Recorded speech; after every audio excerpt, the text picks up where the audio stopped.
அவங்க 2 பேருக்குள்ள ஒரு முரண் சொன்னீங்கல்ல, அப்பா புள்ளக்குள்ள இருக்க முரண அன்புமணி அவர்கள் எப்படி இங்க காமிக்க நெனச்சாருன்னா, "இன்னைக்கு இவ்ளோ பெரிய கூட்டம் இருக்கு. நீங்க கட்சி என்னதான் நீங்க என்ன தலைவர் பதவியிலேருந்து எடுத்துட்டாலும், கட்சிய நான் கண்ட்ரோல் பண்றேன்றத காமிக்கிற மாரி அவரு ஒரு கூட்டம் ரெடி பண்ணாரு. ஆனா அது நடக்கல நேத்து. அதனால தான் ஐயா கடைசியில வந்து நான் கணக்கு எல்லாரோட கணக்கையும் முடிச்சிருவேன்னு சொன்ன வார்த்தைகளா இருக்கட்டும், எம்எல்ஏ தூக்கி கடல்ல போட்டுருவேன்னு சொன்னதா இருக்கட்டும், கால புடிச்சு வேல வாங்க முடியாதீங்க. நீங்க யார் யாரெல்லாம் அவரு கூட போய் நிக்கிறீங்களோ, அவங்களோட கணக்கெல்லாம் முடிப்பேன்ற மாரி, இவரு யார் வந்து யாரெல்லாம் செயல்படாம இருக்கீங்கன்னு ஆமா எனக்கு தெரியும். செயல்படாம இதுக்கு இருக்கீங்க. ஒரு உங்களோட டீம் ஒர்க் பண்ணிட்டு இருக்காங்க. ஆமா.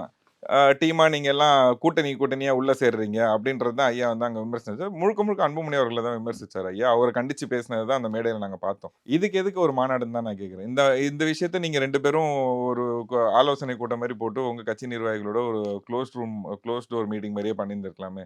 இதுக்கு இவ்ளோ பெரிய பொருள் செலவுல ஒரு மாநாடு தேவையில்ல. அத தான் நாங்க நேத்து ஒரு பத்திரிக்கையாளர் சந்திப்புலயும் விமர்சனம் வச்சோம். நாங்க இந்த மாநாடுல நிறைய பாசிட்டிவான விஷயம் எதிர்பார்த்தோம். தனிச்சு போட்டியிடுவாங்க மறுபடியும். ஏன்னா தொடர் தோல்விய சந்திச்சுட்டு வராங்க. இவங்கள நம்பி இருக்க மக்களுக்கு ஏதாவது ஒண்ணு செய்வாங்க.